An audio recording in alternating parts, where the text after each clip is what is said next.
নমস্কার বন্ধুরা, welcome to আরকে sports. আশা করি তোমরা সবাই সুস্থ ও ভালো আছো। তো আজকের এই ভিডিওতে দুটো ব্রেকিং আপডেট শেয়ার করা রয়েছে। হ্যাঁ, দুটো ব্রেকিং আপডেট নিউজ শেয়ার করা রয়েছে, তাই একটু স্কিপ না করে ভিডিওটা শেষ অবধি দেখতে থাকো এবং এই চ্যানেলে প্রথমবার এসে থাকলে চ্যানেলটিকে তোমরা সাবস্ক্রাইব অবশ্যই করে রেখো। তো প্রথম যে খবরটা শেয়ার করব সেটা হচ্ছে মোহনবাগান দলের ম্যাজিশিয়ান ফুটবলার হুগো বুমোসকে নিয়ে। হুগো বুমোস ওড়িশা এফসি দলে যেতে পারে, সার্জিও লোবেরার আন্ডারে আবার খেলতে পারে, এরকম কিন্তু নিউজ তোমাদের এর আগেই দিয়ে দিয়েছিলাম। আর এখন আজকের দিনে দাঁড়িয়ে যে খবরটা পাওয়া যাচ্ছে সেটা হচ্ছে ডিলটি কিন্তু প্রায় ডান হবে বলেই কথা রয়েছে।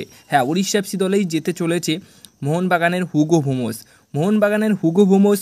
মোহনবাগানের ম্যানেজমেন্টকে রিকোয়েস্ট করেছে যাতে করে মোহনবাগানের কাছে যে অফারটা এসছে ওড়িশার তরফ থেকে, সেই অফারটা যেন অ্যাকসেপ্ট করে নেয় এবং তার যে কন্ট্যাক্ট রয়েছে হুগো বুমোসের সাথে সেটা টার্মিনেট করে নেয়, যাতে করে ওড়িশা এফসি দলে গিয়ে তিনি খেলতে পারেন এবং সার্জিও লোবেরার আন্ডারে তাহলে তাকে আমরা আবার কিন্তু খেলতে দেখতে পারবো। আর যাতে করে ওড়িশার হয়ে খেলতে পারে চুক্তি ভেঙে দিয়ে, এটার জন্য কিন্তু মোহনবাগান ম্যানেজমেন্টকে রিকোয়েস্ট করেছে নিজে হুগো বুমোস। তো হুগো বুমোস যদি নিজে রিকোয়েস্ট করে তাহলে সেখানে হয়তো মোহনবাগান ম্যানেজমেন্ট এই রিকোয়েস্টটা অবশ্যই রাখবে এবং তাতে করে এই ডিলটি উড়িষ্যার ক্ষেত্রে হতে চলেছে, এমনটাই কিন্তু খবর রয়েছে। খুব তাড়াতাড়ি এই বিষয়টা নিয়ে অফিসিয়াল অ্যানাউন্সমেন্টটাও কিন্তু তোমরা পেয়ে যাবে। বাট তোমাদের কি মতামত? হ্যাঁ দেখো, হুগো বুমোস পার্সোনালি তিনি যদি খেলতে না চান, অন্য দলে খেলতে চান, সেটা আলাদা ব্যাপার। বাট হুগো বুমোসকে কি মোহনবাগান দলের দরকার এখনও অবধি? আর হুগো বুমোসকে কি রেখে দেওয়া উচিত ছিল মোহনবাগান দলের? এটা নিয়ে অবশ্যই তোমাদের মতামত কমেন্ট বক্সে জানিও।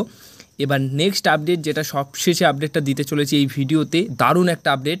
প্রথম সাইনিং মোটামুটি বলতেই পারি, একটা নতুন মুখ মোহনবাগান দলে এসে গেল। আর সেই নতুন মুখ বা নতুন প্লেয়ারটির নাম হচ্ছে কেরালার ফুটবলার সালাউদ্দিন আদনান। হ্যাঁ, 21 বছরের একজন ফুটবলার। তো 2 বছরের চুক্তিতে মোহনবাগান দলে সই করে নিয়েছেন, অফিসিয়ালভাবে তিনি সই করে নিয়েছেন। মোটামুটি অফিসিয়াল অ্যানাউন্সমেন্টটা খুব তাড়াতাড়ি চলে আসবে। রিলায়েন্স ফাউন্ডেশন যে লিগ ছিল, যুব দলের লিগ, সেখানে কিন্তু দুর্দান্ত পারফরমেন্স করেছিল মুথুট দলের হয়ে। তো সেই ক্ষেত্রে মুথুট দলের হয়ে ভালো পারফরমেন্স করার ফলেই কিন্তু তার কাছে অফার যায় মোহনবাগানের এবং মোহনবাগান দল তাকে কিন্তু পুরোপুরি সই করিয়ে নিয়েছে, 2 বছরের চুক্তিতে সই করিয়ে নিয়েছে। প্লেয়ারটি কিন্তু একটা উইঙ্গার পজিশনের প্লেয়ার এবং মুথুট যে দল ছিল সেই দলের ক্যাপ্টেনের দায়িত্বও তিনি খেলেছেন এই সিজনেই। তো দারুণ একটা প্লেয়ার, কেরালার উইঙ্গার মনে পড়ে যায় রাহুল কেপি, আশিক ক্রুনিয়ান, আরও অনেকেই আছে যারা কেরালার উইঙ্গার হিসেবে দুর্দান্ত পারফরমেন্স করেছে।